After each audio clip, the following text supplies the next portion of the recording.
ó tó bí mi bá sọ̀rọ̀ ni màá gbọ́ ó tó bí mi bá sọ̀rọ̀ ni màá gbà ó torí pàwọn náà bí mi wọ́n tọ́jú mi láti kékeré tí mo fi bẹ̀rẹ̀ sí ní rìn.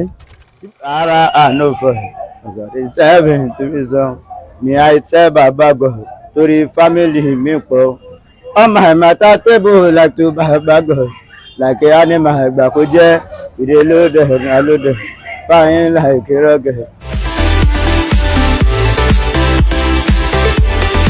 orúkọ tèmi ni Habib àwọn ẹ̀rẹ́ máa ń pè mí ní ọkọ̀ sílífà agbègbè oríta apẹniláwà ẹ̀. Gẹ́gẹ́ bí mo ṣe ń kọjá lọ lẹ́ẹ̀kan tí mo rí tẹ́ sáà ń kọrin mọ́ra wọn tó jẹ́ wá báyìí ṣé ẹlẹ́bùn orin ni àbí wọ́n kàn máa ń gbé wá bẹ́ẹ̀ kàtí ẹ̀ nífẹ̀ẹ́ láti mọ kọrin. èmi kàtí ẹ̀ nífẹ̀ẹ́ sí kí n máa fi wà bí màrà káàkiri kí n máa dín jára mi náà ni. sáwọn ǹjẹ́ ẹ tíra àwọn yẹn láti sọ fún yín pé ilé tó ṣe lọ́mọ kọrin àbí báwo àbí. mo máa ń rí bẹ́ẹ̀ mi ò kì í ánsá wọn ni. ó kò wù yín àbí. irọ́ gbogbo wù mí mi ò kẹ̀kẹ́ ánsá wọn ni. ǹjẹ́ ẹ tẹ̀lé bá wa kọ orin díẹ̀ náà káàtẹ̀ tó mọ̀ béèrè àwọn olórin tẹ́tẹ̀ nífẹ̀ẹ́. kẹlẹ́ o kẹlẹ́kẹlẹ́ o kẹlẹ́ o kẹlẹ́kẹlẹ́ o kẹlẹ́ o kẹlẹ́kẹlẹ́ o kẹlẹ́ o kẹlẹ́kẹlẹ́ o ó tó bí mi bá sọ̀rọ̀ ni màá gbọ́ ó tó bí mi bá sọ̀rọ̀ ni màá gbà ó torí pàwọn náà bí mi wọ́n tọ́jú mi láti kékeré tí mo fi bẹ̀rẹ̀ sí ní rìn tí mo fi pọ̀jù èrò tó ń lọ wọ́n sì gbọ́ kò sáà jẹ́ bó ṣe jẹ́ báyìí máa. talent tó kọ orin tẹ́ ń kọ yìí. Táyé ló kọ. Táyé. Bẹ́ẹ̀ni. ǹjẹ́ tiẹ̀ láwọn olórin hip hop tí ẹ nífẹ̀ẹ́ tẹ́ tó lè kọrin wọn. mo máa ń jẹ bálò náà. Bálò. Ẹ̀nà. Ẹ jẹ́ gbọ́. Mo máa ń jẹ bálò mo dẹ̀ máa ń jẹ Team Vice. ṣé 5. Team Vice. Okay, TML. Okay. Jẹ́ ká gbọ́ ẹ fún wa jẹ́. ìwòlẹ̀ fẹ́ bẹ́ẹ̀.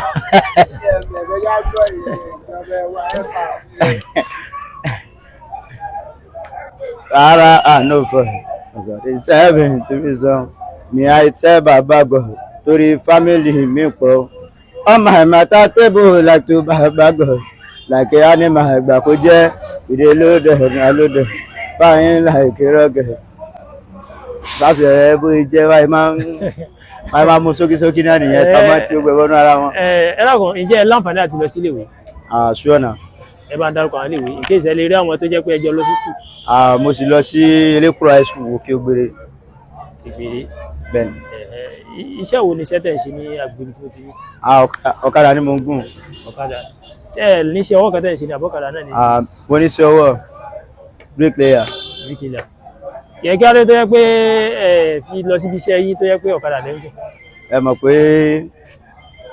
iṣẹ́ bricklayer náà kọ́lọ́ ṣàánú ni tọ́lọ́ bá ti gbé pé èèyàn gbọ́dọ̀ máa ti pẹ́pẹ́ lórí iṣẹ́ yẹn nìkan ẹni tọ́lọ́ bá ti gbé kọ́ rẹ̀ ló máa ń wà lórí ẹ̀. ìyẹn túmọ̀ sí pé látàrí pé bóyá bí iṣẹ́ tí ò wá olómi láti mọ bí. bẹ́ẹ̀ ni a kàn máa ń fi yẹn kó pé káwọn máa jókòó lé ìyàwó máa jẹ. ǹjẹ́ ẹ ti láǹfààní káwọn yẹn tiẹ̀ gbé kọ́ńtà ní pé dákun bá ń parí lé complete. àǹfààní wà. ẹ bá ń pe nọ́mbà yín tó yẹ pé tọ́lọ̀ bá ní kẹ́rẹ́ àwọn tó bá yẹ pé wọ́n bá fẹ́ kọ́lé tó jẹ́ pé wọ́n dà bá ń kọ́lé yẹ bá ń pe nọ́mbà yín náà. 091 30 74 35 95. ṣùgbọ́n irun yìí irun tẹ́ ẹ ṣe yìí ní gbogbo ṣé báyìí bí máa dà bẹ́ẹ̀ lẹ. irun yẹn náà pè ní títí káàtì ìjọba máa ń lù fọlọ́wọ́ tẹ́ bá wọ kílọ̀bù irun àwọn bọ́nà ni àwọn sáré pọ́pì lè máa ń ṣerú ẹ̀. yóò tó lè wà tẹ́ fi parí. ẹ máa parí kìlórí yẹn owó yẹn lẹ́wọ̀n lọ́fà ẹgbẹ̀rún mẹ́wàá náà ni. ẹgbẹ̀rún mẹ́wàá. lédè Yorùbá. wọ́n tó lè máa ń pààyàn lẹ́rìn ọlọ́ sànù. àwọn tí wòye ẹ̀pá lẹ́rìn ló tẹ̀lé. a máa ń pààyàn lẹ́rìn torí everybody ló ti mọ̀ pé mi náà lọ́kọ sílé fún ọkọ̀ rámọ́tà ọkọ̀ olùbòsú ọkọ̀ àwọn pátá kọ̀ọ̀kan ọkọ̀ àwọn pátá gígan ọkọ̀ àjọ okòó sí ọkọ̀ ìyá yìí. ẹ bá dárúkọ ilẹ̀ kan sí. orúkọ tèmi ni Habib àwọn ẹ̀rẹ́ máa ń pè mí ní ọkọ̀ sílífà àbátẹ̀kù. ẹ wọ́n bìrò kí ni ìtumọ̀ kí ni wọ́n fi pè é lọ́kọ̀ sílífà yẹn gan-an. àmì kan láìpẹ orúkọ yẹn mo máa ń tibọnú ọkọ̀ mi gbà yẹn ni mo kàn máa fi kíra mi. ìdájọ́ ìgbà ní girlfriend kan tó jẹ́ sílífà. mo ò ní girlfriend tí mo jẹ́ sílífà. Ọlọ́run gbàdúrà wa àmín sà. ọkọ̀ sílífà nǹkan ò ní ṣe yín.